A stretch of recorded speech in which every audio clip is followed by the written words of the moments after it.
फूलों की लाशों में ताजगी चाहता है, फूलों की लाशों में ताजगी चाहता है, आदमी चूतिया है, कुछ भी चाहता है फूलों की लाशों में।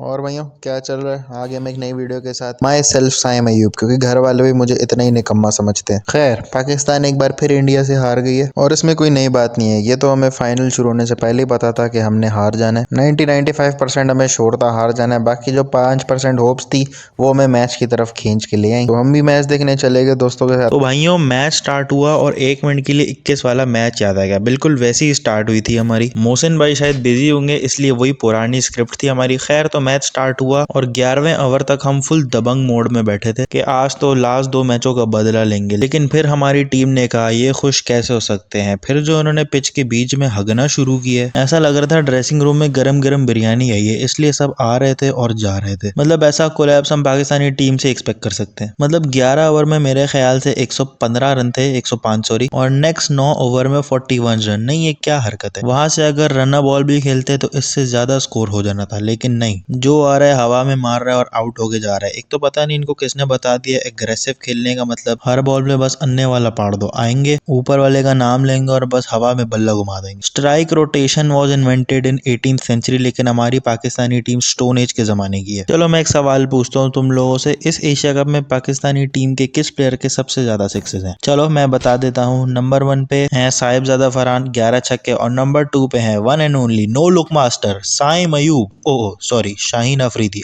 जिसके 8 छक्के हैं। एक केडी टीम है जिसमें बॉलर्स के बैट्समैन से ज्यादा सिक्सेस हैं। अब आ जाते हैं इंडिविजुअल प्लेयर्स पे। सबसे पहले no look master Saim Ayub, जिनके पूरे टूर्नामेंट में 37 रन है, एवरेज ऑफ 5.28। अब आप लोग सोच रहे होंगे कि स्ट्राइक रेट अच्छा हो, लेकिन स्ट्राइक रेट भी 97 का है। ये है हमारी इंटेंट वाली टीम। अब इस हसीन परफॉर्मेंस के पीछे 2 रीजन हो सकते हैं। पहला कि भाई की चढ़ती जवानी क्रिकेट के अलावा हर जगह में ध्यान है। दूसरी रीजन हो सकती है भाई का जबरदस्ती ऑलराउंडर बनना। साइम अयूब की 8 विकेट हैं, most after Shaheen and Haris Rauf. तो ये वजह हो सकती है कि इसका बॉलिंग पे ध्यान ज्यादा हो गया है और इसी वजह से बैटिंग नहीं हो रही, लेकिन ये कोई एक्सक्यूज नहीं बनता। अब आ जाओ अपने ब्रेस्ट कैप्टन सलमान अली आगा, जिनके टूर्नामेंट में 45 रन हैं, 11 की एवरेज और 76 का हसीन strike rate. Another fun fact, इस टीम में सबसे ज्यादा स्ट्राइक रेट शाहीन अफरीदी का था, 200+। तो सलमान भाई का जो कहना था बांग्लादेश और वेस्ट इंडीज को सीरीज हराने के बाद कि हम यही ब्रांड ऑफ क्रिकेट खेलेंगे जब तक मैं कैप्टन हूँ, तो ये brand of cricket quality opposition's के अगेंस्ट भी होनी चाहिए। सलमान अली का कैरियर स्ट्राइक रेट 118 है और जो बाबर आजम को रिप्लेस करके आया उसका स्ट्राइक रेट 130 था। खैर अब देखना ये है कि ये कब तक पाकिस्तान टीम के कैप्टन रहेंगे। अब आ जाओ मोहम्मद हारिस पे। मोहम्मद हारिस को मेरा एक ही मशवरा है कि आप जाके पॉडकास्ट और इंटरव्यूज करो। क्रिकेट आपके बस का नहीं है, मतलब बैटिंग हो नहीं रही है, कीपिंग और एक रन आउट भी छोड़ा। मैं क्या बोलूँ, वो रन आउट देखो जाके, भाई ने सिर्फ एस्थेटिक दिखने के चक्कर में एक रन आउट छोड़ दिया। मैं एस्थेटिक दिख जाऊं, मेरी रीले वीले कट जाए कि मैं कितना प्यारा रन आउट मार रहा हूँ। इतनी देर में हमने उनके 4 से 5 रफेल गिरा दिए थे, तो उससे एक रन आउट नहीं हुआ। उठा के मार स्टंप पे, लेकिन नहीं, मैं एस्थेटिक दिख जाऊं। अब आप बैठ के पॉडकास्टे करो और बताओ किसका स्ट्राइक रेट कम है, किसका ज्यादा है। कभी गली मोहल्ले में बैटिंग की थी मोहम्मद हारिस ने? डोमेस्टिक तो बहुत दूर की बात है। और ये बनेंगे हमारे विकेट कीपर बैट्समैन, लख दी लानत। खैर अब बॉलिंग पे आ जाओ। बॉलिंग पाकिस्तान ने बहुत अच्छी की थी, स्पेशली राना साहब और हारिस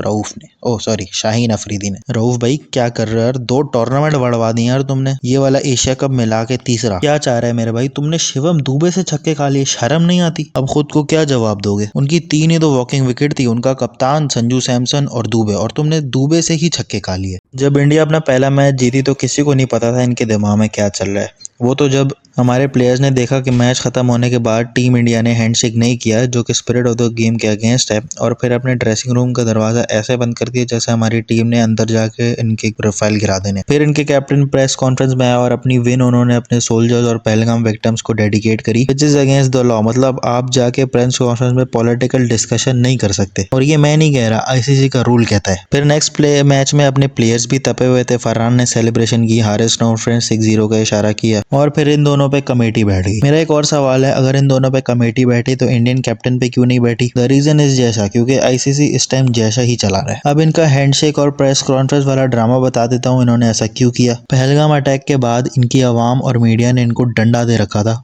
कि पाकिस्तान को कम्प्लीटली बैन कर रहे हैं, लेकिन जब बात आई क्रिकेट की और जब इनको पता चला कि इंडियन टीम तो अपने मैचेस पाकिस्तान से खेलेगी, क्योंकि इंडिया पाकिस्तान के मैचेस पे आई बॉल्स होती हैं from all over the world. तो उन्होंने अगर मैचेस नहीं खेले तो अच्छा खासा लॉस होना था बीसीसीआई को। तो यहाँ से स्टार्ट होते हैं इंडियन गवर्नमेंट का मास्टर प्लान, जो सूर्या ने कहा था ना, we were in contact with our government, सही कहा था। तो उनकी गवर्नमेंट ने एक विनिंग स्पीच लिख के सूर्या के हाथों भेजी कि बेटा जाके ना प्रेस कॉन्फ्रेंस में ये विक्ट्री डेडिकेट कर देना, ताकि हम अपनी आवाम का फुद्दू काट सकें। हमारी आवाम को भी हो जाए कि विक्ट्री डेडिकेट कर दी है, क्या बात है, और बैकआउट भी एंड हो जाए, क्या बात है। स्टैंडिंग ओवेशन बनता है इस मास्टर प्लान के लिए। और अभी तो रुको, यहाँ पे खत्म नहीं होता। फाइनल जीतने के बाद मोदी भाई का ट्वीट आ गया, ऑपरेशन सिंदूर क्रिकेट ग्राउंड पे भी result is the same, India wins. मुझे एक बात तो बताओ, ऑपरेशन सिंदूर तो बता दिया, लेकिन ऑपरेशन सुहागरात कौन बताएगा? फिर भाई साहब फाइनल जीतने के बाद इनका एक और रोना शुरू होगा कि हम मोहसिन नकवी के हाथों से ट्रॉफी नहीं लेंगे। वो बेचारा मासूम पिंक पैंथर से शक्ल लेके आधा घंटा वहाँ स्टेज पे खड़ा रहा, लेकिन ये लोग ट्रॉफी लेने ले आए। तो ये मोहसिन भाई भी स्वैगर निकले, ट्रॉफी लेके चले गए और जाते जाते बोला, निकल लौड़े, पहली फुर्सत में निकल। खैर एंड में बस इतना ही कहना चाहूँगा कि उनसे ज़्यादा हमें खुद पे ध्यान देना चाहिए। इनको अगर हम फाइनल हरा देते तो इनकी ज़रा सी भी आवाज़ नहीं आनी थी, चुप करके तेरे नाम वाले सलमान की तरह सदमे में कोने में पड़े होते। लेकिन अब जब हम मैच हार गए तो कुछ नहीं हो सकता। बात रही इंडियन टीम के, तो मेरे ख्याल से ये दोगलापन नहीं होना चाहिए था। या तो आते चुप करके स्पिरिट ऑफ द गेम खेलते, लेकिन अब क्या कर सकते हैं।